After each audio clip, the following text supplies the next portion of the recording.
احمده ونصلي على رسوله الكريم اما بعد فاعوذ بالله من الشيطان الرجيم بسم الله الرحمن الرحيم رب اشرح لي صدري ويسر لي امري واحلل عقدة من لساني يفقهوا قولي۔ اللہ تعالیٰ نے انسان کو جن بڑی بڑی نعمتوں سے نوازا ہے ان میں سے ایک نعمت اولاد کی نعمت ہے۔ قرآن حکیم میں اولاد کی ولادت کا ذکر ایک خوشخبری کے طور پر کیا گیا ہے۔ ارشاد باری تعالیٰ ہے، یا زکریا انا نبشرک بغلام اسمہ یحییٰ لم نجعل لہ من قبل سمیا۔ اے زکریا، ہم تجھے ایک بچے کی خوشخبری دیتے ہیں جس کا نام یحییٰ ہے، ہم نے اس سے پہلے اس کا ہم نام کبھی کسی کو نہیں کیا۔ تو گویا اولاد کا دنیا میں آنا انسان کے لیے ایک خوشخبری کی حیثیت رکھتا ہے۔ ایک اور جگہ پر اولاد کو دنیاوی زندگی کی رونق اور زینت کہا گیا ہے۔ ارشاد باری تعالیٰ ہے، المال والبنون زینت الحیات الدنیا۔ مال اور بیٹے دنیاوی زندگی کی زینت ہیں۔ اسی طرح انسان کے لیے اولاد ایک مددگار اور ایک بہترین غمخوار کی حیثیت بھی رکھتی ہے۔ اولاد سے انسان کی بہت سی توقعات بھی وابستہ ہوتی ہیں، لیکن اولاد والدین پر سب سے بڑا حق جو رکھتی ہے وہ تربیت کا حق ہے۔ اس لیے والدین کو اس معاملے میں اپنی ذمہ داری کا ثبوت دینا چاہیے، اور قیامت کے دن اس کے بارے میں ان سے سوال بھی ہوگا۔ قرآن پاک میں اللہ سبحانہ وتعالیٰ فرماتے ہیں، یا ایھا الذین آمنوا قوا انفسکم واہلیکم نارا۔ اے لوگو جو ایمان لائے ہو، اپنے آپ کو اور اپنے گھر والوں کو آگ سے بچاؤ۔ گویا والدین کی ذمہ داری میں صرف یہی شامل نہیں کہ وہ بچوں کو تعلیم دیں یا ان کے کھانے پینے کا بندوبست کریں، بلکہ ان کی ذمہ داری میں سے ایک اہم ذمہ داری یہ ہے کہ وہ ان کی اچھی تربیت کریں اور انہیں آخرت کے بھیانک انجام سے محفوظ کریں، آگ سے بچائیں۔ ایک حدیث میں بھی آتا ہے، آپ صلی اللہ علیہ وسلم نے فرمایا، کلکم راع وکلکم مسئول عن رعیتہ۔ تم میں سے ہر شخص نگران ہے اور ہر ایک سے اس کی رعایا کے بارے میں، ماتحتوں کے بارے میں سوال کیا جائے گا۔ فالمرأۃ راعیۃ فی بیت زوجہا، اور عورت اپنے شوہر کے گھر میں نگران ہے، یعنی صرف باپ سے نہیں، ماں سے بھی پوچھا جائے گا کہ اس نے اپنے بچوں کی تربیت کیسے کی۔ اس لیے ہم دیکھتے ہیں کہ انبیاء علیہم السلام اپنی اولاد کے بارے میں ہمیشہ فکر مند رہے۔ حضرت ابراہیم علیہ السلام اپنے ساتھ اپنی اولاد کے لیے بھی دعائیں مانگتے ہیں، رب اجعلنی مقیم الصلاۃ ومن ذریتی۔ اے اللہ، مجھے نماز قائم کرنے والا بنا اور میری اولاد میں سے بھی۔ حضرت یعقوب علیہ السلام کے بارے میں آتا ہے کہ جب انہیں موت آئی تو اس وقت انہوں نے اپنے بچوں کو بلا کر کچھ پوچھا۔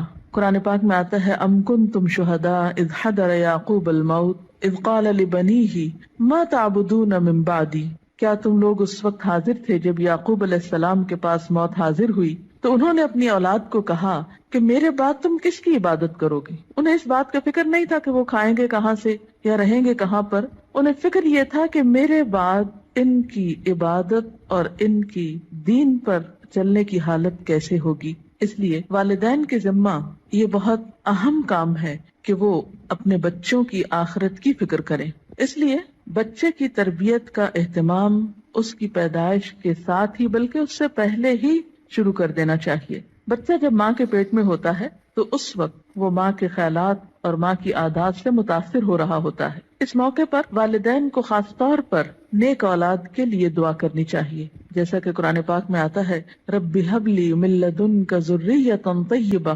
اے میرے رب، مجھے اپنے پاس سے پاکیزہ اولاد عطا کر۔ پھر اسی طرح بچے کی پیدائش پر، خواہ وہ لڑکی ہو یا لڑکا، خوشی کا اظہار کرنا چاہیے، اللہ تعالیٰ کا شکر ادا کرنا چاہیے، اس نعمت کو اچھی طرح قبول کرنا چاہیے تاکہ پھر اس کی صحیح طور پر قدردانی ہو سکے۔ احادیث مبارکہ سے ہمیں کچھ اور باتیں بھی پتہ چلتی ہیں کہ جب بچہ پیدا ہو تو اس کے کان میں آذان دی جائے، گویا پیدائش کے بعد سب سے پہلے اس کو اللہ کا نام سنایا جائے، اس کے سامنے اللہ کی عظمت کا اظہار کیا جائے۔ اسی طرح نبی صلی اللہ علیہ وسلم کی سنت سے ہمیں بچوں کی تہنیک کرنے کا بھی پتہ چلتا ہے۔ تہنیک سے مراد یہ ہے کہ کھجور چبا کر بچے کے تالو پر لگائی جائے، کیونکہ بچہ سب سے پہلی خوراک جو اپنے منہ میں لے کر جاتا ہے اس میں بھی خوراک دینے والے کی شخصیت اور عادات کے اثرات منتقل ہوتے ہیں۔